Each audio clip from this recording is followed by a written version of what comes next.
Pada hari-hari itu, Hizkia jatuh sakit dan hampir mati. Lalu datanglah Nabi Yesaya bin Amos dan berkata kepadanya, "Beginilah firman Tuhan. Sampaikanlah pesan terakhir kepada keluargamu, sebab engkau akan mati, tidak akan sembuh lagi."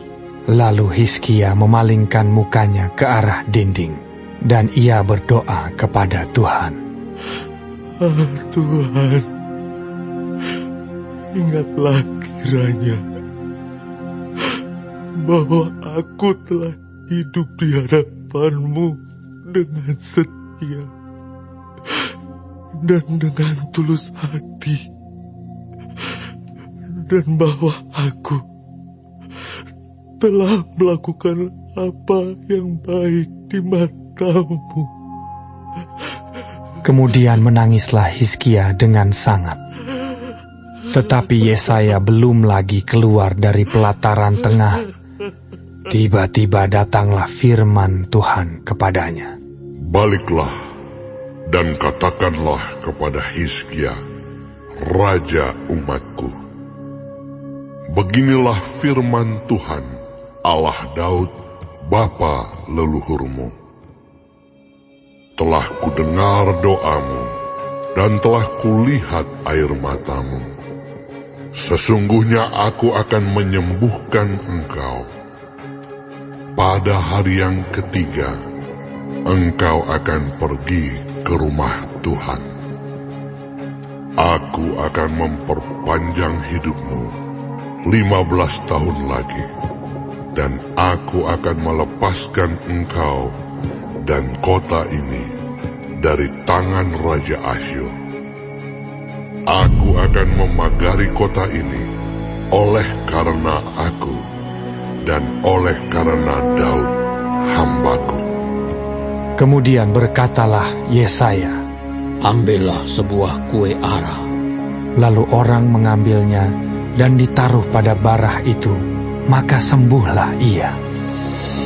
Sebelum itu, Hizkia telah berkata kepada Yesaya, Apakah yang akan menjadi tanda bahwa Tuhan akan menyembuhkan aku, dan bahwa aku akan pergi ke rumah Tuhan pada hari yang ketiga? Yesaya menjawab, "Inilah yang akan menjadi tanda bagimu dari Tuhan, bahwa Tuhan akan melakukan apa yang telah dijanjikannya. Akan majukah bayang-bayang itu 10 tapak, atau akan mundur 10 tapak?" Hizkia berkata, Itu perkara ringan bagi bayang-bayang itu untuk memanjang 10 tapak. Sebaliknya, biarlah bayang-bayang itu mundur ke belakang 10 tapak. Lalu berserulah Nabi Yesaya kepada Tuhan. Maka dibuatnyalah bayang-bayang itu mundur ke belakang 10 tapak. Yang sudah dijalani bayang-bayang itu pada penunjuk matahari buatan Ahaz. Pada waktu itu, Merodak Baladan bin Baladan, Raja Babel, menyuruh orang membawa surat dan pemberian kepada Hizkia, sebab telah didengarnya bahwa Hizkia sakit tadinya. Hizkia bersukacita atas kedatangan mereka.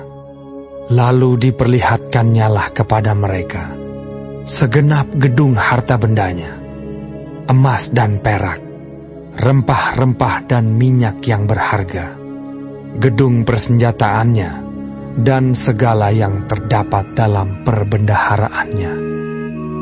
Tidak ada barang yang tidak diperlihatkan Hizkia kepada mereka di istananya dan di seluruh daerah kekuasaannya.